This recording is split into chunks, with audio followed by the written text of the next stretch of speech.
क्या हम सच में अपना भाग्य खुद लिखते हैं या सिर्फ ये कहने सुनने की बातें हैं? और यदि हम अपना भाग्य खुद नहीं लिखते हैं तो हम क्या सिर्फ रिपीट बटन पर चलते ही जा रहे हैं? यदि कर्म से ही सब कुछ बंधा रहता तो फिर हम इसमें परिवर्तन कैसे करें, बदलाव कैसे करें? नमस्कार, मैं गजेंद्र अंतर यात्रा के चैनल में आज आपका स्वागत है। कर्म यात्रा की तीसरी कड़ी प्रस्तुत करते हुए हमें अपार हर्ष हो रहा है। मित्रों, कर्म यात्रा की पहली कड़ी में हमने यह समझा था कि कर्म क्या है, दूसरी कड़ी में हमने समझा कि कर्म चक्र क्या है, और आज तीसरी कड़ी में यह समझेंगे कि कर्म चक्र से बाहर कैसे निकलें, कैसे रिवायर करें अपने कार्मिक को। चलिए विस्तार से समझते हैं। भारतीय दर्शन में कर्म केवल शारीरिक क्रिया नहीं बल्कि चित्त की गति है। हर विचार, भावना और क्रिया एक कार्मिक संस्कार बनाती है। अब चित्त, भावना, मन, विचार, प्राण, विज्ञान, यह सब क्या है, यह जानने के लिए तो मेरे पहले के वीडियोस को देखना समझना पड़ेगा, जिनका लिंक मैं डिस्क्रिप्शन में डाल दे रहा हूं। अभी तो फिलहाल हम कर्म चक्र पर ही रहते हैं। तो कार्ल यंग कहते हैं कि जब तक आप अपने अवचेतन को चेतन नहीं बना लेते तब तक आपका अवचेतन ही आपके जीवन को चलाता रहेगा और आप उसे भाग्य कहते रहेंगे। यह वही बात है जो गीता में भी कही गई है कि मनुष्य अपने संस्कारों का दास है। सिगमंड फ्रायड का रिपीटिशन कंपल्सन, जहां व्यक्ति बार बार वही पैटर्न जीता है चाहे वो उसको कष्ट ही क्यों न दे, वही हमारा कर्म चक्र है। कॉग्निटिव बिहेवियरल थ्योरी भी यही कहती है कि अगर हम विचार चक्र को तोड़ दें तो कर्म का चक्र भी बदल सकता है। डॉक्टर इयान स्टीवेंसन ने 40 साल तक 2500 से अधिक वैसे बच्चों के केस डॉक्यूमेंट तैयार किए जिन्होंने पिछले जन्मों की यादें बताई थी। उनके जन्म के निशान, व्यक्तित्व और आदतें तक मेल खाती थी। हार्टमैथ संस्थान ने इरादे और भावनात्मक ऊर्जा के कंपन यानी वाइब्रेशंस पर शोध किया, जहां मानव के भावनाओं का प्रभाव जैविक तत्वों पर सिद्ध हो गया। यह सब यही दिखाता है कि कर्म कोई अंधविश्वास नहीं बल्कि एक ऊर्जा पैटर्न है जो समय के पार भी प्रभाव डालता रहता है। कर्म का एक स्वरूप कलेक्टिव भी होता है, जिसे सामाजिक या सामूहिक कर्म चक्र कहते हैं। यह प्रचलित प्रथाएं बन जाती है। पिछले 3 पीढ़ियों से यदि किसी परिवार में अलगाव, अत्याचार का सिलसिला चलता आ रहा है तो वह पारिवारिक कर्म चक्र बन गया। उसी तरह कई पीढ़ियों से समाज में सती प्रथा का दोहराव होते आ रहा है। अन्य किसी व्यसन की पुनरावृत्ति समाज में सामूहिक रूप से होती आ रही है तो वह सामाजिक या सामूहिक कर्म चक्र कहा जाता है। जिसे भी तोड़ा गया है, समूचा इतिहास गवाह है तो इसी का। तो इसी तरह व्यक्ति भी अपने कर्म चक्र को तोड़ सकता है। लेकिन बड़ा प्रश्न यह है कि कैसे तोड़ें? पतंजलि का योग सूत्र बताता है और ये कहता है कि क्लेश मूल कर्माशय, अर्थात हमारे कष्ट उन संस्कारों में छुपे होते हैं जो कर्म के रूप में प्रकट होते हैं, परंतु ध्यान, विवेक और अभ्यास के माध्यम से इन्हें बदला जा सकता है। कर्म पुनर्लेखन की त्रिस्तरीय प्रक्रिया है, जिसे मैं यहाँ तीनों स्तर को बार बार से विस्तार से समझाऊंगा। 3 स्तरों पर अनवरत प्रयास और अभ्यास करके हम कर्म चक्र की रिवायरिंग कर सकते हैं। पहला प्रक्रिया है निरीक्षण का, इंस्पेक्शन का।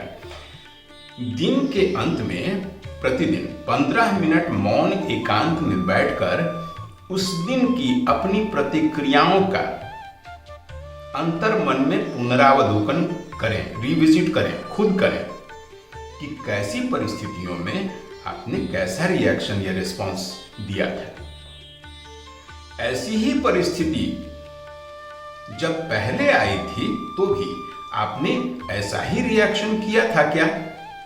इसकी पहचान करके दोहराए गए व्यवहारों की सूची बना लें। जैसे हर बहस में गुस्सा आ जाता है, हर आलोचना में चुप हो जाने की आदत है, हर रिश्ते में असुरक्षा महसूस करते हैं। इस तरह से दोहराव वाली स्थितियों को अंकित करें। अब ऐसा करने से आप खुद ही एक डायग्नोसिस पर आ जाइएगा और यह स्पष्ट हो जाएगा कि हम कहाँ कहाँ एक ही चीज, एक ही पैटर्न को रिपीट करते हैं और फल एक ही तरह का होता है। अब तीसरी स्थिति में आते हैं जिसे विच्छेदन कहते हैं, यानी डिसरप्शन। जब अगली बार वैसी ही परिस्थिति आए तो कोई भी प्रतिक्रिया देने के बजाय एक लंबी गहरी सांस ले लें, डिसरप्ट कर दें अपने रिएक्शन को और महसूस करें कि शारीरिक स्थिति में क्या परिवर्तन हो गए हैं। क्या आपके कंधे सख्त हो गए हैं? आपकी आवाज ऊंची हो गई है? यही पॉज जो है वो पहला चरण है, पहली बिंदु है जहां पैटर्न पर ब्रेक लगता है। निरीक्षण, विच्छेदन और तीसरा स्थापना, इंसर्शन। उसी क्षण पुरानी प्रतिक्रिया के जगह एक नई संशोधित प्रतिक्रिया को चुन ले। जैसे गुस्से की जगह मौन और स्पष्टता, डर की जगह विनम्रता और विनम्र असहमति, चुप्पी की जगह सशक्त अभिव्यक्ति। इस नई प्रतिक्रिया को बार बार दोहराने से यही नया संस्कार बन जाता है। इसके साथ ही कुछ सहायक क्रियाएं भी करनी पड़ती हैं, जैसे इनर चाइल्ड वर्क, बचपन की पीड़ा को पहचानिए।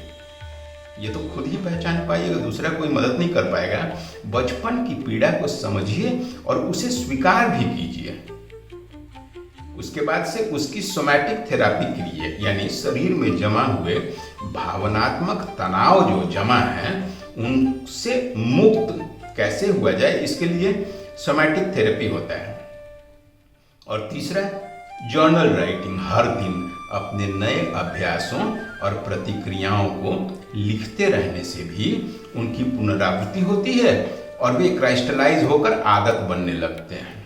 उदाहरण के लिए, एक व्यक्ति जिसे बचपन में अत्याचार सहना पड़ा, वह बड़ा होकर हर रिश्ते से विमुख होता गया और जब उसने सोमैटिक थेरेपी से और ध्यान से अपने भीतर के पीड़ित बालक को ठीक कर लिया, उसका कर्म चक्र बदलने लगा।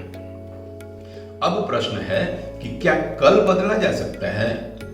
कर्म सिर्फ भविष्य ही नहीं बनाता, वह भूतकाल के सुख दुख की गूंज भी होती है। क्वांटम फिजिक्स में नॉन लीनियर टाइम का सिद्धांत कहता है कि समय एक रेखीय धारा नहीं बल्कि गणनात्मक गुत्थियां हैं, कैलकुलेटिव कॉम्प्लिकेशंस। इसलिए ध्यान में जब हम पिछले कर्म को रूपांतरित करते हैं तो वह कर्म का पुनर्लेखन बन जाता है, समय लगता है।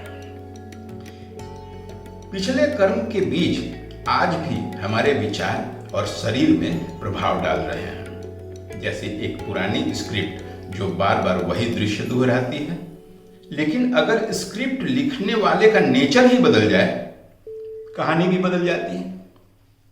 तो कर्म सस्ती भाग्य की डोर नहीं, वह एक चेतना का यंत्र है। हमारे विचार, भावनाएं और क्रियाएं हर दिन एक नई लेखनी से भाग्य को लिखती हैं। अगर हम बेहोश रहकर पुराने कर्मों का पालन करते रहें तो हम चक्रव्यूह में फंसे रहते हैं। परंतु अगर हम साक्षी भाव से कर्म को देखें तो वहीं से रिवायरिंग शुरू हो जाती है, वहीं से नया भाग्य लिखने की कला जन्म लेती है। तो कर्म छूटता नहीं, बदलता है। नई सोच, नया भाग्य, एक अंतर यात्रा जहां कर्म बदला जा सकता है। क्या आप तैयार हैं कर्म चक्र के रिवायरिंग के लिए? मित्रों, कैसी लगी आज की अंतर यात्रा के तहत कर्म यात्रा की तीसरी कड़ी? मैं समझता हूं कठिन तो है, लेकिन उतना कठिन नहीं जितना हम उससे पीड़ित हैं। इस कठिन पीड़ा से निकलने के लिए कम कठिन रिवायरिंग का काम करना पड़ेगा। जुटे रहिए और जोड़ते भी रहिए। अगली प्रस्तुति में हम फिर मिलते हैं, तब तक के लिए नमस्कार।